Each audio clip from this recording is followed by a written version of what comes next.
All right, so for this canvas, I'm going to be using the Prima paper created by Fit-A-Bear. It is called Vintage Vanity, and I love these papers. It's, some wallpaper looking, like a burlap canvas print, and some music notes, and some very old advertising. There we go. Sorry, I could not get the word in my head.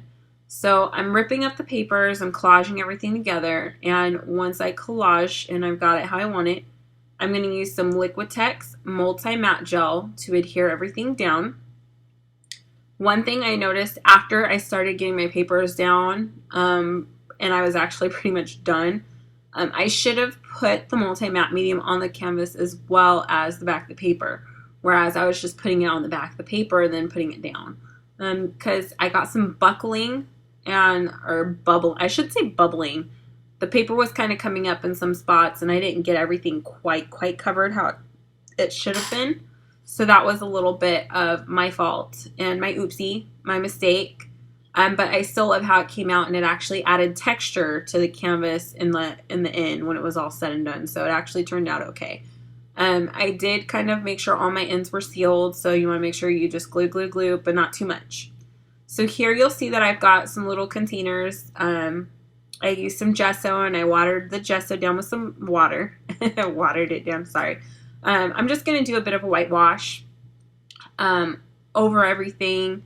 And here you can actually see where some of that paper is buckling up at and giving you like a little bit of a bubble. So I'm going to go ahead and go for a second coat. Gesso dries real fast, so this is actually pretty fast and fun. I like painting. There's just something about painting that is just, it's relaxing. It's very relaxing. So I did give it a heat set just to make sure everything was dry, and here I'm using some Delusion sprays, lemon zest and pink bubblegum, spritzed with some water. I love how vibrant the colors are, but it was just a little too bright, so I dabbed it off. Unfortunately, too much came off with it, so I sprayed some more, and thinking that it would absorb into gesso. Gesso really actually resists sprays. So here I decided, let's go with my Lindy's. Lindy's will stick to my gesso. Yeah, it didn't stick as well as I wanted. I did heat set, and I let it sit, but it wasn't as bright as I wanted it to be. So here I sprayed some more Lindy Stamp Gang sprays, and I'm going to take my towel to kind of dab it off, and as you can see, it's still not too bright of a color. So here I'm adding some more, and you want to always make sure that you heat dry in between spraying. That way it doesn't turn into like a mucky brown. So after all said and done, so you know what, this gesso is just kicking my butt. Let's just move on to my next color. I love the blue, however the blue isn't dark enough. So after that's good and dry, I added some darker blue just to add just some more color variety to my canvas. And it actually turned out okay, even though it wasn't as bright and vivid, but I still love how it turned out. And you always make sure you heat between colors so you don't get a brown color. I will say I've done that where I got the brown. So here's the canvas. You can see the texture from the bubbling and the layering, and the paper still kind of shows through all of that I just did. Let me show you the Linnie shapes that I'll be using. The banners and the butterflies is what I'm going to use on the canvas, as well as some Gina chipboard pieces from the Nancy Florist collection, and some Tim Holtz letters. These are actually plastic letters you can get at Michael's. Before I alter my canvas pieces, I'm going to do a little bit more work to my canvas board. This is a Prima stencil from the 2013 release, and I'm going to use some Ranger, or I should call it Claudine Helmuth.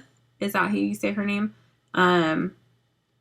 Multi-matte medium. It's Studio Multi-Matte Medium. The same thing as what I used as that Liquitex earlier, but I'd already put the Liquitex up, so this was still right here on my desk. And I actually love what happens with this.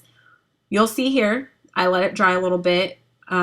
Look at how that Delusion spray is coming through that gel. Is that not fabulous? So once it's good and dry, it's really bright and vibrant, which you'll see here shortly.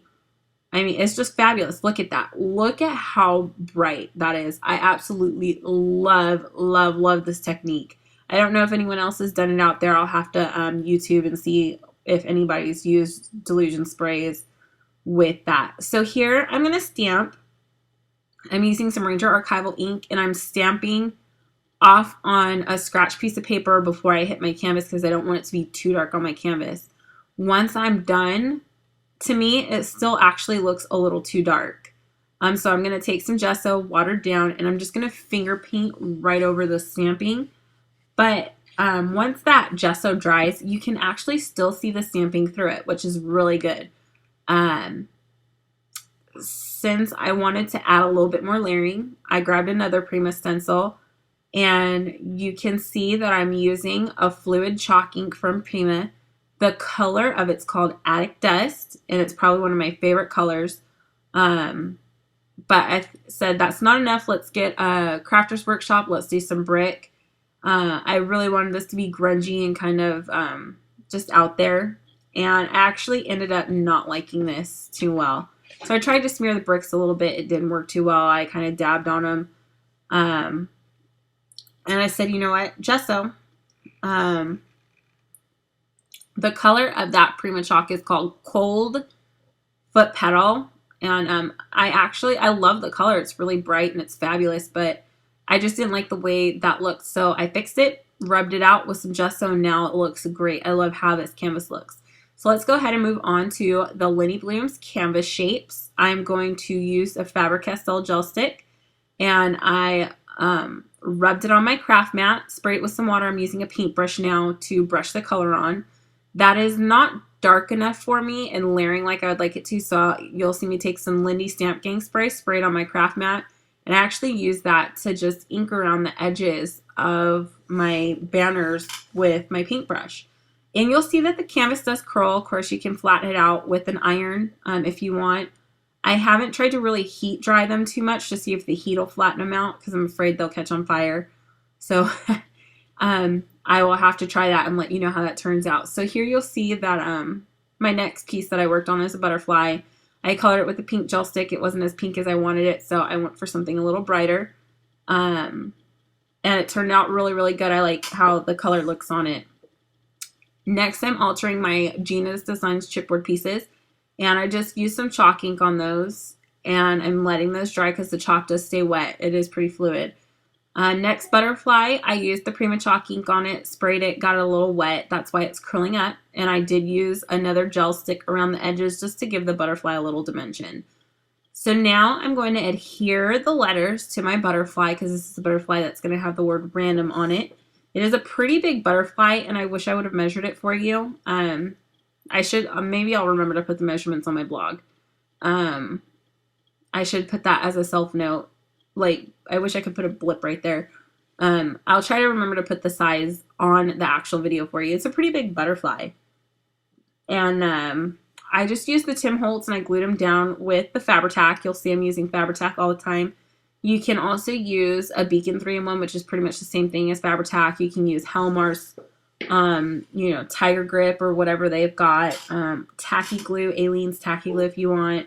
I just pretty much use Fabri-Tac, though. It goes by pretty fast. So once I've got those Gina's chipboards on, I'm going to pull some more stickers after gluing down my brackets.